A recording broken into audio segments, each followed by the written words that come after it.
Hello বন্ধুরা, আশা করি সবাই ভালো আছেন। তো যারা আমাদের কাছে কাজ খুঁজতেছেন অক্সুবের, আমরা দুজনই অক্সুবের ফ্যাক্টরিতে কাজ করি মালয়েশিয়াতে। তো যারা কাজ খুঁজতেছেন বা অনেকেই মেসেজ করতেছেন যে ভাই একটা কাজ দেওয়া যাবে কিনা, ভাই কাজ আছে কিনা। তো ভাই আমার কথা হয়েছে যে কাজ আপাতত একটু কাজ কম, সত্য কথাটা যেটা আপাতত কাজ কম, প্রজেক্টের কাজ নাই। যারা মালয়েশিয়াতে আছেন বা যাদের অভিজ্ঞতা আছে অক্সুবের কাজের প্রতি, তারা অবশ্যই জানেন ওই প্রজেক্টের কাজ না না থাকলে সমস্যা। প্রজেক্টের কাজ আসলেই মনে করেন যে কাজ লাগলে তারপরে 2-4-5 জন ঢোকানো সম্ভব, 10 জনও সম্ভব।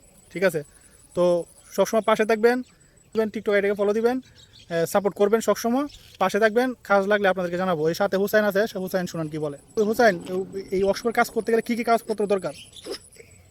এই ওয়ার্কশপের কাম করতে আসলে আপনাদের ভিসা পারমিট থাকতে হবে, সাথে কাজ কম জানেন সমস্যা নাই, কিন্তু ভিসা পারমিট থাকতে হবে। হ্যাঁ, এই দুটো জিনিস হলেই হবে। ভিসা আমাদের কি ভিসা লাগবো এটা বলবো না?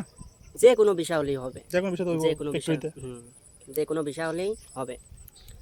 আসসালামু আলাইকুম, ভালো থাকবেন। ওকে, ধন্যবাদ। তো ভিডিওটি শেয়ার করবেন, আমাদেরকে সাপোর্ট করবেন, পাশে থাকবেন, কমেন্ট করবেন, আপনাদেরকে জানাবো ইনশাল্লাহ। তো সবাই ভালো থাকবেন। আসসালামু আলাইকুম।